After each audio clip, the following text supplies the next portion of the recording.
Hello and welcome to JTD Farms. My name is James and I am the farm manager and owner of the farm, and we thought we would start our own YouTube channel to follow suit of a lot of other farms that are currently doing their own YouTube channels. And what I thought I'd do today was I'd introduce myself, which hopefully I've done, and I would show you around the farm and show you some of the equipment. And then when this rain does finally stop, although the clouds do seem to be clearing now, but when this rain does finally stop, we were about to start combining, but I'll show you that as well as we go around. So we'll start around here. So these are our sheds, or well, one of our sheds. Currently nothing in this one at the moment, but this one is a temporary and also an overfill of our potato sheds, which that is one, but I will show you in there. You have to forgive me if I'm a little bit all over the place. I'm not used to talking on my phone and on on microphone, for YouTube. So I apologise if it's not as quite as good as the other farmers that do YouTube. But yeah, so this is our machinery shed. So we obviously store machinery in here. We also store anything in here that again is temporary storage.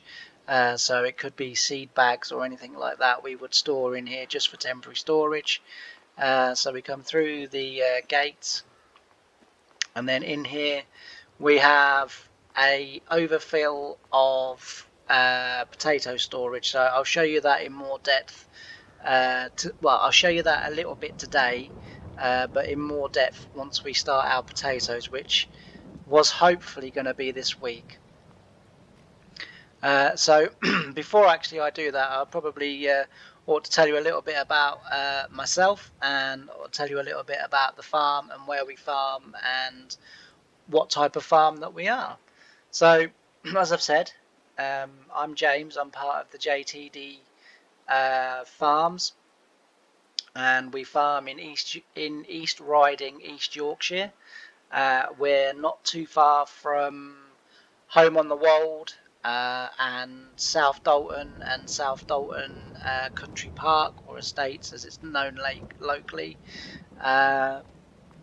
We farm on the very south side of Driffield, and just over in that direction over there that I'm pointing the camera at now is the village of Lund, and that again is on the is just in Driffield.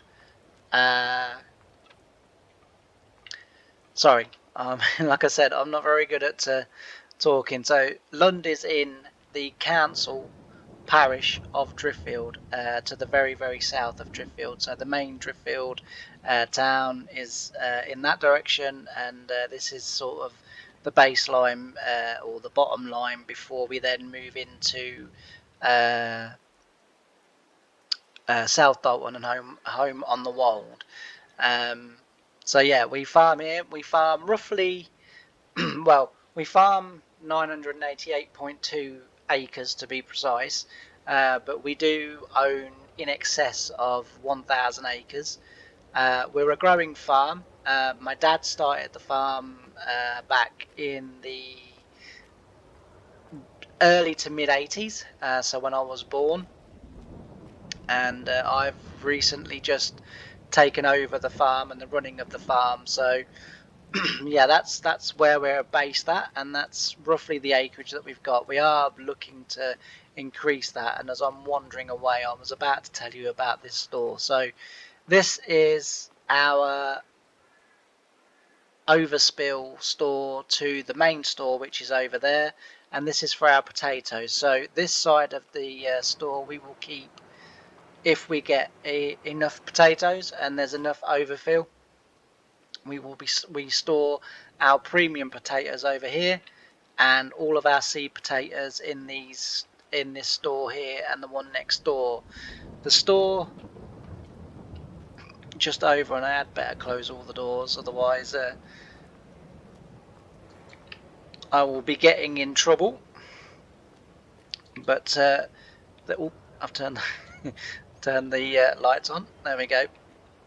So yeah, this is the main potato store that we have, and this also has the bagging and boxing facility in it as well. So we have two more stores here, which is this one, and that one has again seed potatoes in, and this one has the premium potatoes in. So that's what we have for that one. But in here, this is the room where it all happens. So this is our grading and bagging machine, and this basically separates and sorts all of our potatoes from premium potatoes, which are the ideal size, shape, and quality for human consumption, and it also sorts out any bad or misshaped or rotting potatoes or bruised potatoes, and puts them into a separate bag. We tend to use that bag or those potatoes for pig food. Although we don't have a pig farm, we do supply a local pig farmer not too far from here. So occasionally you'll see one of the boys run down there with the tractor and the low loader taking some pig food to a local pig farmer. And that's very close to South Dalton Park, or Country Estates as it's known locally, but on the map it's known as South Dalton Park. So that's the machine. It's a very clever piece of kit, and as I say, it also sorts out our seed potatoes for next year. So on the farm we grow, well, it varies really. We've, as people, anyone interested in farming will know, we've had a fairly rough end of 2023, and the spring of 2024 was not much better. So potatoes, we don't have as much this year as what we would hope to have, but we'll show you the potato fields. We've got 3 in total. We tried to plant and drill everything in blocks, but sometimes it just isn't possible. But we've got 2 fields of potatoes just over there, and we've got a field of potatoes just out there, a small field of potatoes out there, and literally that one became potatoes because we were unable to put our drilling crop into there, so it became potatoes. But yeah, so right, this is our, well, they're our elevators. This is our seed store, and here we have seeds on the far side there. We have fertilizer here, and then we have lime, because we do spread lime on our fields for pH. This is our spray store, so we have herbicide here, and then we have liquid fertilizer here. We don't have a solid liquid we don't have a solid fertilizer spreader on the farm currently at the moment, but however we do have for this next year the solid fertilizer bags, because that is something that we are going to be moving on to as well. And this is our sprayer. This is a new sprayer. We had this imported, and it's a Mammoth XL, so it's I believe it's 6,000 litres on a 36-metre boom, because we farm on 36-metre tram lines. That's the combine header to our Massey Ferguson, and this is our Massey Ferguson. It was all rigged up yesterday, ready for lifting our oilseed rape, but as you can see, the heavens have opened, so that has been put to one side. It's the 9380 Massey Ferguson combine. We are looking to change this combine, so with me taking over the farm this year, Dad has kind of taken it to as far as he wanted to take it, and his exact words were, "You youngsters have got, fresh ideas, fresh energy, and you want to, sort of move us forward." And that's what we're, or what I'm looking to be doing. So this part of the farm here is new. So this is new. We built this probably about 2, maybe 3 years ago. So this is all new. This was wooded area, and there was a pond. So from here, underneath this field, and then in a shed, and then into this shed, there was a pond.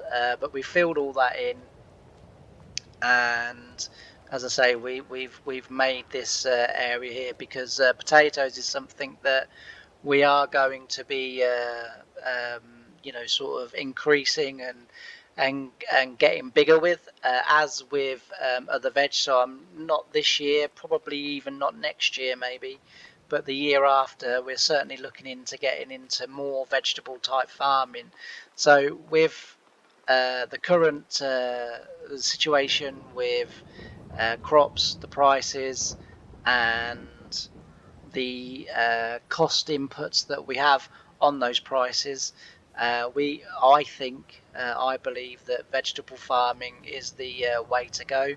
As you can tell from the tyre tracks, we've been doing a little bit more spraying in here today, so we've just sprayed them off again because they're not.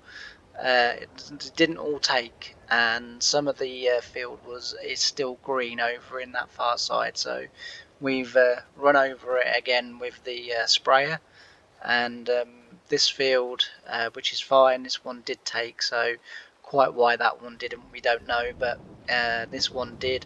As you can see with our potato fields, we leave roughly about 30 meters around the outside of the field. Now this is because again, we don't do it at the moment, but we are slowly making the changes to it. So we're going to be, I would like to start doing controlled traffic farming. And with the amount of turning and screwing on the ends with the potato harvesters, we have two potato harvesters. We have a trailed Grimmy GT170, and we also have a self-propelled Grimmy as well. That we didn't buy that new, that is second hand, but it's in very, very, very, very good condition. And it really does help us out because this is a very big field of potatoes. That's a very big field, and the other one's a smaller field. So the Grimmy self-propelled will come into here and do this field, while the trailed potato harvester will go down to that field. But again, more about that when we actually get to start harvest. So this is another new store that we had. So like the two stores over there, again for potatoes, again overspill. If there are not enough potatoes to go in there, then we can obviously store our boxes in there, and any other bits of equipment. So moving on to the equipment, which is what I kind of promised you. So we got a massive. So we're mainly Massey Ferguson on this farm. Nearly all of our kit is Massey Ferguson. There's two things off the top of my head that I can think of that are not Massey Ferguson, but you'll see them in a moment. So here we go. We've got the Dyna 6 Massey Ferguson 7726S. This was new on the farm about 2 years ago, I believe. And it's an all-round, all-purpose tractor. So it means that we use that as a tractor that can pretty much do anything. Its main jobs really are sort of grain carting and vegetable carting. As I say, we are looking to move into onions, carrots, parsnips, red beets, etc., etc., etc. So this is the new Grimmy that I was telling you about. So we bought this a little while ago, and as I say, it's not brand new. It's the 2013 model, I do believe, so it's about sort of 10-11 years old, but it's in very good condition. It's very, very low hours for the age, and we're very pleased. In actual fact, it was, I'm sure it was last year that it had its first harvest with us. So we're very pleased with that. Come over here, we've got obviously the Grimmy potato planter and the Grimmy ridger, power ridger, which obviously we do, or bed former as it is called, but we do that before that leads in front of the planter, and then the planter obviously plants into the ridges that leaves. And this is our GT170 self-propelled potato harvester with the front mounted Harlem topper, which by the looks of that condition maybe could do with being replaced at some point. So we try to keep our machine updated. We're hoping that we're going to be able to get to a system where we are going to be able to replace our machines probably every sort of 5 to 7 years. So we come into this shed. This is our drilling and primary cultivation shed. So we've got a 4-meter Amazon mounted drill that we bought at the back end of last year because we needed to get our wheat in. It was too wet for our trail disc drill, so we bought that second hand. We've resprayed it and tidied it up and made it look almost new again. We've put all of the stickers on and everything, and as I say, really tidied it up and made it look smart. But that goes behind our plough, which is over here. So that goes behind this plough. So we have the press on the plough when we plough and drill. If it's really wet, we take the press off and let the drill break the land down. But that's the only two machines that will go into the field. It's a system that may well end up coming to an end. Either that, or we need to find a bigger mounted drill, because we try to run as much, or we're going to be trying to run in the future as much as we can on 12-meter machines. And again, that's for in anticipation of when we start our controlled traffic farming. So that's our Lemkin seed drill. That was brand new this year. We haven't used this yet. The drill it replaced, we had a sulky trail drill last year. Good drill, but it was old and it was battered and it was worn. So we've this time round gone for a Lemkin. We've got the Kvervland 7.2 meters, I believe this cultivator is. Again, this is new this year, so we're looking forward to getting that out and into the fields. And then we've got our Cat Challenger from 2013. My dad bought that, which is the 88 MT845E, so it's 450 horsepower. It's more than powerful enough for what we want it to do.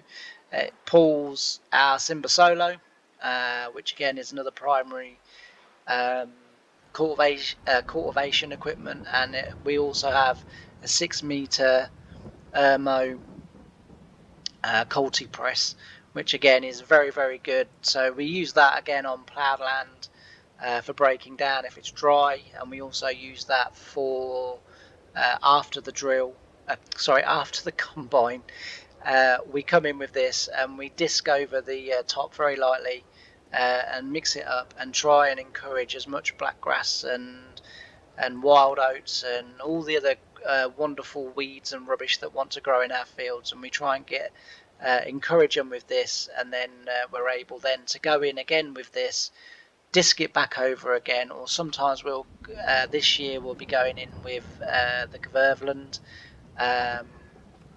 We do also use this, so it's got serrated discs on the front, it's got subsoiler legs on the back, and then a press on the back of that to firm it all down.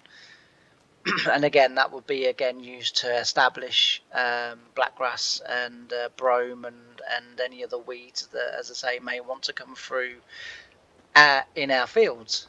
In this shed here, this is our workshop. We've got the telehandler in here. Again, Massey Ferguson, a 94, a 9407S extra, which basically means that we've had all of the extra comforts in the cab fitted, and that's a bucket and a forklift as tines, as fairly self-explanatory. So this is our workshop. We are going to be upgrading to a bigger workshop in the near future. As I say, that we're kind of now outgrowing that. So new to the farm this year is the 8740S. This hasn't actually done any work for us at the moment yet.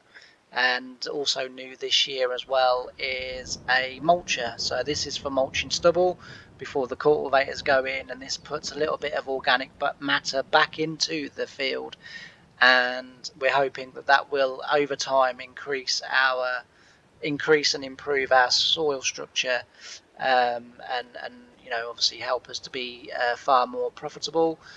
This is our Challenger.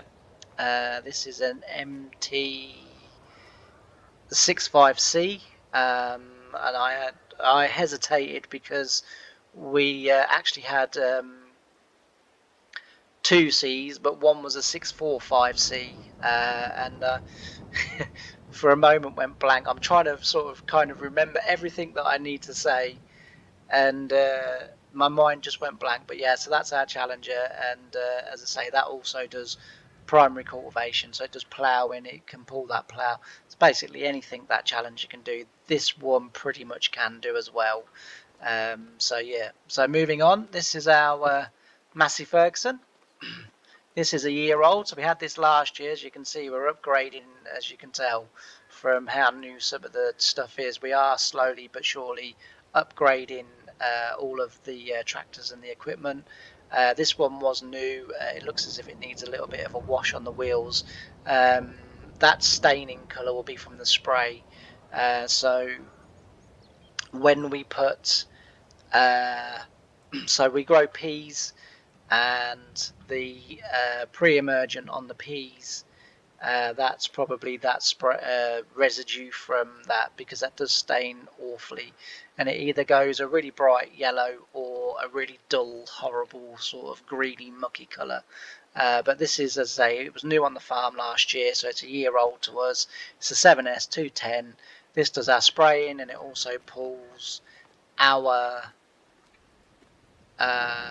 GT 170 as well. So that's that tractor. And then over in the corner here we have a seed cart that we sporadically use every now and again when we feel like it. So over in here we've got our mowers, crone mowers.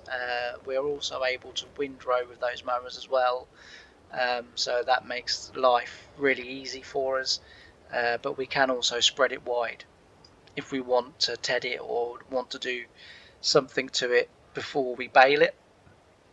Excuse me. This is our Massey Ferguson baler.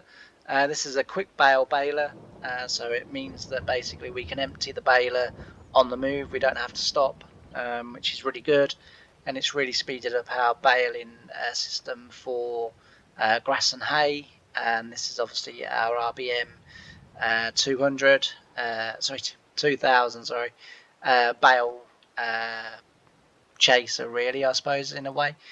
So it just goes round, and it's an auto loader. It just loads it up, and then we have a Larrington trailer flatbed, and that carries all of our seed boxes, seed bags, fertilizer bags, anything else, or lime bags that we need to carry. And last but no means least, we have Massey Ferguson Heston 9635, and this swaths all of our rape. So we lay our rape, well, we usually lay our rape. We did it again this year because we were sort of led to believe in the weather forecast that the weather was set fair for a week and a half, which is roughly what we need to do our rape. We need about a week and a half worth of dry weather, and lo and behold, it is now raining, and we've had thunderstorms this morning, as well as some hail. So the fact that we managed to get our rape laid 2 days ago, it was due to be harvested today, but Mother Nature has decided to play unkind. And as I say, this is a new grain store system that we had installed, so this is new for this year. So we've not actually tried this out yet or tested this, and it offers us a much bigger capacity to store grains when they come in, to dry them. Once they're dried, if we need the space, obviously we can then move it over to the sheds, to the although we call them potato stores, they again can take grain and crop. So if we go through a quick run, just a quick run to show you the farm. So in here we've got our diesel tank, but in here we have two old Massey Fergusons. This is the 3617. It pulls a water bowser, also pulls the seed tender as well.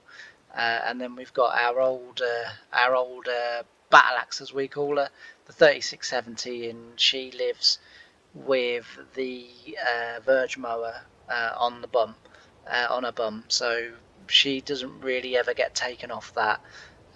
Very, very occasionally she will be taken off, and it will pull our header trailer for our combine, but it's not very often that happens. So yeah, and as I say, we farm just short of 1,000 acres, which is cropped. My dad's got his sheep there that he looks after, and we've got some grass that side of the farm, obviously just there, and then back uh, where the potato field is to the left behind the sheds that I showed you, there's a grass field just above that going towards my house where I live. So if we come out of here, as I say, we farm all of this, both sides of the road, all the way down here. I'll just show you very, very briefly our rapeseed, and then I think that will be enough for this video. So that's our potato field there to the left in the hedge that you can see. But our rape field, as I say, well, 3 rape fields that we've got. We had 4, but we have combined 1. So we did get to combine 1, and that was on the back of the farm. We left that standing just because we wanted to kind of see the difference between laying it down, leaving it for an extra few days, or combining it standing. Well, that experiment has now gone to rubbish because it's now rained on here. So unfortunately, we are going to have to wait. We're going to have a heck of a job now of trying to dry this out, and not only that as well, but we estimate that the rain that we've had over the last sort of 12 hours or so has probably cost us in excess of about 30% of our crop in the 3 fields, so about 10% crop loss we think as a minimum in each field due to the rain and the hail and everything hitting and pounding it while it's on the ground. The rape that's at the bottom of the swaths may well be protected. We hope it will be protected, but you know, who knows? You know, we're not expecting now very good yields off our rape fields for this year, and they were looking fantastic. So it's such a shame that the weather did, in the end, come the way that it did, because, as I say, the rape fields were looking exceptionally good. So yeah, as you can see, we go all the way down here, all the way to the end of the road. We've got another, so this field there, that field there, and the one just beyond it is rape. So I'll turn around, we'll head back to the yard, and the first video that goes out, this is the sort of pilot, the first video that will go out will be hopefully us in our combines, or combine, and harvesting either the rape, although it's unlikely that will now take a few days to dry, but we've got some mustard that we grow for Coleman's in Norfolk. So we've got some 3 mustard fields, and they were a bit further down from where we just were, and hopefully they'll be ready. As I say, it's September, it's the second week in September, and we apart from 1 field, we haven't started harvest yet. It has just continually rained and rained and rained.